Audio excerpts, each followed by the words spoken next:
Hello friends, आपका एक और वीडियो में स्वागत है। आज हम बात करेंगे पाकीज़ा 1972 फिल्म के बारे में, जिसका निर्देशन कमाल अमरोही ने किया था और इसमें मीना कुमारी, राजकुमार और अशोक कुमार ने अहम भूमिका निभाई थी।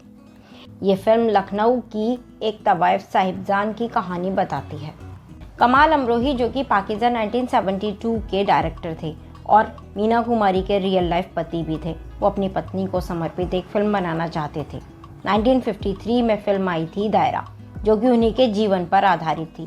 फिल्म तो फ्लॉप रही, पर कमाल अमरोही एक फिल्म बनाना चाहते थे जो उन्हें इंडस्ट्री में एज ए निर्माता स्थापित कर सके, और वो ये फिल्म अपनी पत्नी को भी डेडिकेट करना चाहते थे। इसलिए उन्होंने एक फिल्म की कल्पना करनी शुरू करी और महाबलेश्वर में जाके एक कहानी लिखी।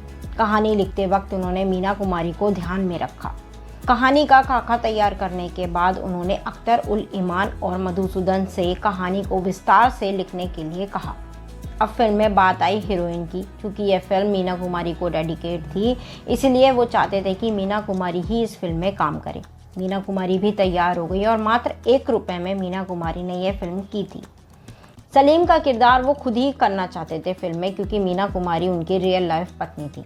परंतु अभिनय और निर्देशन दोनों साथ में चलाना उनके लिए थोड़ा मुश्किल हो गया, जिसके लिए उन्होंने फिर बाद में सलीम के किरदार के लिए अशोक कुमार को चुना। पाकीज़ा फिल्म की शूटिंग 15 सालों तक चली थी और इसको 15 सालों के बीच में कई मुश्किलों का सामना करना पड़ा। पाकीज़ा फिल्म की मुख्य photography German photographer Joseph wishing के साथ शुरू की गई थी। फिल्म को उन 15 सालों में काफ़ी बाधाओं का सामना करना पड़ा। सबसे बड़ी बाधा थी मीना कुमारी। मीना कुमारी को इस फिल्म के दौरान शराब की लत लगी। मीना कुमारी और कमाल अमरोही के बीच काफ़ी झगड़े बढ़ गए। इसके कारण वो शूटिंग पर या तो आती नहीं थी और आती थी तो शूटिंग करने की हालत में नहीं होती थी। मीना कुमारी और कमाल अमरोही के झगड़ों के कारण काफ़ी लंबे समय तक फिल्म की शूटिंग बंद रही। आखिरकार 1969 में मीना कुमारी मानी और शूटिंग दोबारा से शुरू हुई। आखिरकार नवंबर 1971 में शूटिंग पूरी हो गई। पाकीज़ा पहली फिल्म थी जो कलर में बनी थी, यानी कि रंगीन बनी थी। दरअसल हुआ ये था कि मीना कुमारी चाहती थी कि यह फिल्म ब्लैक एंड वाइट में नहीं, रंगीन में बने। इसलिए उन्होंने कमाल अमरोही से सिफारिश की और कमाल अमरोही मान गए। इसलिए पहली बार ईस्टमैन कलर का इस्तेमाल हुआ इस फिल्म में और फिल्म रंगीन बनी। पाकीज़ा फिल्म का बजट 12.5 मिलियन से 15 मिलियन के बीच में था। इस फिल्म का प्रीमियर 4 फरवरी 1972 को हुआ और इसे मिलीजुली प्रतिक्रिया मिली।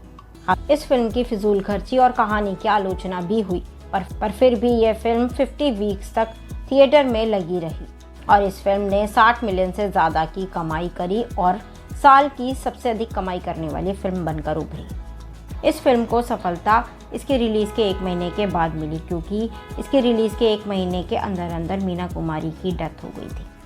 क्या आपको पता है कि ये फिल्म जब बनके तैयार हुई थी तो इसकी रील की लंबाई 35,000 फीट थी, पर जब ये रिलीज़ हुई, फाइनल तैयार हुई तो इसकी लंबाई 14,000 फीट ही रखी गई थी। इस फिल्म के गीतकारों में कमाल अमरोही, कैफ़ी आज़मी, कैफ भोपाली, मजरू सुल्तानपुरी और गुलाम मोहम्मद शामिल थे। गुलाम मोहम्मद तब बहुत ज़्यादा मशहूर नहीं थे, पर कमाल अमरोही ने नाटक मिर्ज़ा गालिब में उनका काम देखा था, इसलिए उन्होंने उनको हायर किया और पाकीज़ा फिल्म का साउंड ट्रैक गुलाम मोहम्मद को ही सौंपा तैयार करने के लिए। परंतु फिल्म बहुत ज़्यादा लंबी खींची, जिसके कारण दिल का दौरा पड़ने से उनकी मौत हो गई।